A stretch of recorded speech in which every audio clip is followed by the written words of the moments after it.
Bonsoir, bienvenue dans C'est de la balle. Bonsoir Sébastien Dallet. Bonsoir Damien Ardois. Nos invités ce soir, le district de football de l'Aube. Bonsoir à Gérard Jarry, le président. Et puis bonsoir à Patrick Blond, le monsieur communication, c'est ça? Affirmatif. Affirmatif, un ancien militaire, ça se voit tout de suite. Et arbitre. Et arbitre. Et j'en suis fier.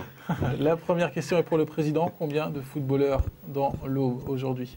Alors aujourd'hui, dans l'Aube, au fil de l'eau, on est à 9 570 licenciés, contrairement aux années précédentes où on a eu une petite perte, puisqu'avant on était plus de 11 000. Donc c'est une perte chaque année. Comment ça s'explique, ça? Ça s'explique plusieurs raisons. Bon, là, on est en train de lancer une enquête pour voir le pourquoi de la diminution. Alors simplement, il y a déjà, auparavant, il y avait un certain nombre de licences qui étaient renouvelées régulièrement, automatiquement. Donc les joueurs recevaient leur licence, ne les retournaient pas forcément, elles n'étaient pas forcément validées, alors que maintenant c'est vraiment, les licences sont délivrées au fil de l'eau, donc le demandeur a sa licence systématiquement. Et au-delà des chiffres, est-ce que le football au bois va bien? On a parlé de pas mal d'affaires la saison passée notamment. Est-ce que le football au bois va bien aujourd'hui?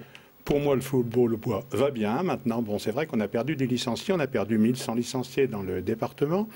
Bon, les causes sont plusieurs causes. Maintenant, est-ce que vis-à-vis de la population, quand on représente quand même vis-à-vis de la population du département de l'Aube, on a quand même 0,3% de la population qui fait du football, sans compter les fédérations affiliées telles que l'IFALEC, mais au niveau de la 3F. C'est sûr qu'au niveau France entière, il y a pratiquement 10% de la population qui fait du foot. Patrick, vous êtes dans le district depuis longtemps, dans le football depuis longtemps. Quel est le climat, selon vous dans le football en tout cas? Moi je suis dans le football depuis 62 comme joueur, après arbitre de 71 à 2005. Et depuis 2005, je m'occupe du journal Foot d'Ismag. Votre question? Toujours militaire, toujours arbitre. Votre question s'il vous plaît. En 2010, le climat du football dans l'Aube, justement, vous l'avez vu évoluer, il est bien? Tout se passe bien en général. Non mais c'est un peu, je le comprends, vous savez, il n'y a pas que le football, il y a d'autres sports et effectivement les jeunes s'ils voient que ça ne perce pas dans le football, ils peuvent faire du handball, du judo ou un autre sport, donc moi je trouve ça normal. Au-delà des licences automatiques, comment on peut faire pour faire progresser ce chiffre de licenciés, Gérard? Disons, pour le faire progresser, ce n'est pas forcément le district, c'est aussi les clubs qui doivent recruter et ramener des joueurs, des dirigeants chez eux. Bon, il y a le problème des dirigeants qui est aussi en forte diminution. On a perdu d'une année sur l'autre plus de 250 dirigeants. Donc ça, c'est le gros souci. On a perdu des équipes, on a perdu des effectifs. Donc l'enquête qui est en cours à l'heure actuelle, et là je lance un petit appel s'il y a des présidents qui nous regardent, qui ne tardent pas à renvoyer le petit questionnaire. Bon, ce qui ressort à l'heure actuelle, c'est qu'auparavant, il y avait des jeunes qui avaient leur licence. Les parents avaient souvent une licence d'éducateur pour accompagner les gamins. Et là, le gamin a arrêté et automatiquement, le père et le gamin, ça fait 2 licences en moins. Le problème des bénévoles, c'est ça le plus gros problème aujourd'hui? Tout à fait, tout à fait. Et on voit même dans l'arbitrage, on a de moins en moins d'arbitres, bon, parce que c'est vrai que arbitrer, c'est quand même dur. Et nous, ce qu'on voudrait, surtout, je parle un petit peu parce que je fais aussi partie de la commission des arbitres, ce qu'on voudrait, c'est qu'on ait plus de seniors. Et actuellement, on a trop de jeunes. C'est pas qu'on a trop de jeunes, mais on n'a pas assez de matchs à arbitrer, vu le nombre de jeunes. Donc ça, c'est du côté des arbitres. Sébastien? Au niveau arbitrage, on éprouve certaines difficultés aujourd'hui dans l'Aube, ou je parle au niveau autour des terrains, on n'est pas forcément un département connu pour les excès non plus. Il y a eu quand même quelques problèmes. Il y a eu quelques problèmes antérieurs qui ont été réglés. Mais vous savez, maintenant avec les médias, on sait tout, on voit tout. Donc il y a peut-être des jeunes qui ont peur. Et pourtant, maintenant, on les aide beaucoup pour venir à l'arbitrage. Il y a les journées de l'arbitrage.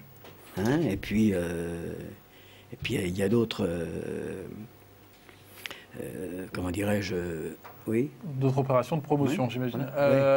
On va parler, donc, en dehors des arbitres, il y a aussi les joueurs. Il y a des équipes qui se débrouillent pas trop mal au niveau amateur. Hein, je pense Foyer Barcé-Canet, RCSC La Chapelle. Les municipaux, j'en oublie. Ça serait important d'avoir d'autres locomotives que les stacks pour essayer de faire progresser tout ça? Pour progresser, n'importe comment, pour progresser, il faut un certain nombre d'équipes phares, que ce soit donc aujourd'hui les stacks, à qui il faut souhaiter de retrouver tout de suite la Ligue 2, parce que dès qu'il y a une équipe phare dans un département, c'est synonyme de gens qui vont venir au football. Ça fait ni plus ni moins que lorsqu'on a gagné la Coupe du Monde, il y a eu une euphorie au niveau des licenciés. Je pense que là, on va retrouver prochainement, donc on ne parle plus de football, mais de handball, avec les résultats du handball, on risque d'avoir des handballeurs, handballeuses qui vont aller prochainement faire les... C'est ce que j'allais dire, en fait. C'est ça, c'est le fait que les stacks soient descendus aussi en national, ça y a peut-être fait aussi pour beaucoup du nombre de licenciés aussi qu'on voit en moins. C'est sûr. Enfin, disons que ce n'est pas quelque chose qui est significatif dans les résultats de l'enquête qu'on a aujourd'hui. Et ça se passe comment? Vous avez déjà les résultats là? On avait quelques résultats, avec 50%. Justement, ça se passe comment avec les stacks aujourd'hui? Avec les stacks, ça se passe très bien, comme avec tous les clubs du département. Bon, les stacks, il faut faire la différence entre les stacks partie professionnelle et les stacks partie amateur. Donc, au même titre que les stacks, enfin, la partie amateur, au même titre que les autres clubs, font partie des clubs où il y a 300 licenciés, au même titre que Saint-Julien, où il y a 303 licenciés. Bon, il y a d'autres clubs, quand même, il y en a 7 ou 8 qui ont entre 200 et 300 licenciés. Donc, tous les clubs sont les bienvenus au niveau du district. On ne fait pas de partage entre les stacks, mais enfin, il y a quand même plus d'animation au niveau de les stacks avec le district que certains d'autres clubs. L'autre pan important, ce sont aussi les jeunes. Alors Jean-Louis Favonneau n'a pas pu venir, mais on va quand même en parler. Ça aussi, c'est important, Gérard, hein, ce côté jeune, justement. Disons que le jeune, c'est la pépinière des futurs footballeurs du département. Donc, on a la chance d'avoir aussi au niveau de l'ESTAC la partie du centre de formation, donc qui amène aussi un certain nombre de jeunes du département qui vont quand même commencer à réintégrer un peu le centre de formation. Et puis toutes les animations, rien qu'aujourd'hui, donc l'animation qui a été proposée par l'ESTAC au niveau d'une animation sur les INI, c'est quand même quelque chose qui est bénéfique pour le football. De même que toutes les animations qui peuvent se faire au niveau des jeunes dans le département. Non, je vous laissais finir. Je parlais carrément d'autre chose, mais pour fidéliser justement aussi tous ces jeunes, pour qu'ils puissent rester ou essayer d'augmenter le nombre de licenciés, est-ce que aujourd'hui, au niveau des infrastructures dans l'Aube, où est-ce qu'on en est exactement? Est-ce qu'il n'y a peut-être pas un effort encore à faire supplémentaire ou... Alors là, il y a certainement un gros effort à faire parce que quand on voit dans certains départements les fameux terrains synthétiques qui sont utilisables 7 jours sur 7, 24 heures sur 24, alors que dans l'Aube, on se retrouve aujourd'hui avec 3 ou 4 terrains synthétiques, alors que dans certains départements, je pense que dernièrement, j'étais en Nord-Pas-de-Calais, où là, il doit y avoir 30 ou 40 terrains synthétiques. Donc effectivement, au niveau de la pratique, de l'entraînement, c'est quelque chose qui est bénéfique parce qu'en période hivernale, on peut s'entraîner excepté quand il y a de la neige. Et comment on peut faire le district justement pour essayer de pousser les collectivités notamment? Enfin, pas le district. Bon, il faut savoir qu'à l'heure actuelle, pour faire des terrains synthétiques, il y a des aides qui sont proposées par la Fédération française, du moins à partir du football professionnel dans le cadre du Fonds d'aide à l'investissement, le FAI, ou le FAFA. Et là, il y a quand même des subventions au niveau des collectivités qui peuvent atteindre jusqu'à 100 000 €. Donc sur une opération d'un terrain synthétique, c'est quand même quelque chose qui n'est pas négligeable. Est-ce qu'on pourra avoir un terrain synthétique là très prochainement à nouveau arrivé? À l'heure actuelle, il y a des idées qui sont lancées, mais là, le problème, c'est le problème aussi des collectivités, du financement. Parce qu'une collectivité, bon, maintenant, avec les intercommunalités qui se créent, avec la réforme des collectivités, on peut peut-être espérer avoir de nouveaux terrains synthétiques, et ça serait bénéfique, je pense, pour le football au bois. Seb, vous pouvez donner une petite pièce là pour, si vous voulez, pour essayer de construire un petit terrain synthétique. Ouais, moi, je veux bien donner mon nom à un terrain. C'est enregistré. C'est enregistré. Le président a noté. Combien je dois? On va quand même parler, donc on a parlé des jeunes, de toutes ces équipes. Il y a aussi le volet communication qui est important avec Patrick. C'est important là, de bien communiquer. Ça se fait comment du côté du district? Alors pour rappeler comment on a mis le Foot Dismag en route. Foot Dismag, c'est quoi déjà? C'est le journal du district. Le journal du district, voilà. Tout simplement. Qu'on peut regarder sur le site du district, qui est envoyé tous les mois à 400 personnes. Mais il faut savoir qu'il y a à peu près de 80 à 130 000 connexions par mois sur le site du district. Donc il est quand même regardé, à mon avis. Et je l'envoie aussi tous les mois, bien sûr, à la Fédération française de football, pour info. Voilà. C'est utile, ça, Gérard, de faire connaître justement son travail? Disons qu'il faut souligner le travail de Patrick. C'est vraiment un très bon travail, parce qu'à chaque fois que je le reçois pour le valider, c'est vraiment quelque chose exceptionnel de voir le travail et les photos qui l'accompagnent. Et justement, pour encore au niveau communication, il va être chargé et déchargé au niveau du site du district, d'animer le site du district avec différents reportages, des photos, des vidéos sur ces différentes choses-là. Et de plus en plus, les footballeurs, les licenciés vont sur le site, vont sur leur site du district regarder ce journal.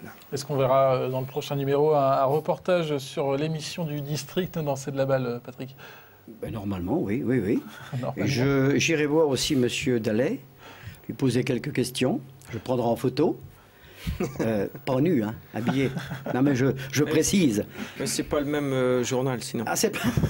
Hein, je corresponds aussi avec Playboy, hein, alors pas de problème. Ça n'existe plus. Mais si ça existe, mais si. Et Seb, c'est plutôt sympa là, comme outil, ce foot 10 Max, ça n'existait pas du côté d'Orléans, si? À l'époque. Mais là, tu me parles Il y avait pas Internet vieux encore. souvenirs. Oui, les portables n'existaient même pas encore. Hein. Je précise que je le fais gratuitement. Hein. Je ne suis pas rémunéré. Non, mais je précise quand même.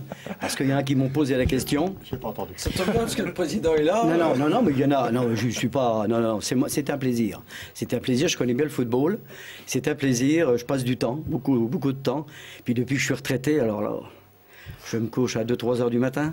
Donc avec Romain Taradin, le jeune Troyen au bois plutôt, joueur donc à l'Estac cette année. Juste une dernière question pour Gérard. Dans 10 ans, vous voyez le district de l'Aube de football comment? Dans 10 ans. J'espère être encore là, certainement plus président, parce que c'est quand même une tâche qui est assez rude de gérer un district. Je ne pensais pas, quand j'ai pris la présidence, que ça soit aussi terrible à gérer. Normalement, le gros souci qu'on a à l'heure actuelle, qu'on rencontre, c'est de trouver des partenaires, des sponsors. Donc, s'il y en a qui regardent l'émission ce soir, ils peuvent me contacter. Hein, j'accepte les chèques, les espèces, tout, il n'y a pas de problème.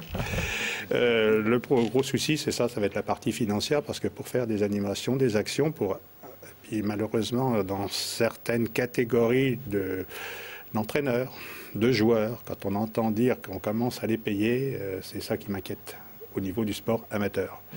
Maintenant, je pense qu'en travaillant un peu, on doit arriver à remonter la pente. Je ne dis pas à arriver à 11 000 licenciés, mais 10 500, je pense que ce serait le bon chiffre pour le département. Bon, on se revoit dans 10 ans et puis on fixe la barre des 20 000 licenciés. Non, 20 000, non. Non, 20 000, jamais.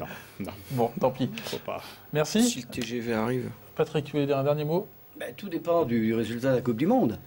En 98, quand les Français ont gagné la Coupe du Monde, on a eu beaucoup de demandes de licence. Alors peut-être qu'il faut prier pour que l'équipe de France gagne la Coupe du Monde. Bon, on peut toujours rêver. Merci beaucoup Patrick, merci Gérard. Du singe. Et merci Sébastien pour être venu donc sur le plateau de C'est de la balle. La semaine prochaine, c'est le retour du SUMA avec donc le motoball. Bonne soirée sur Canal 32, à très vite.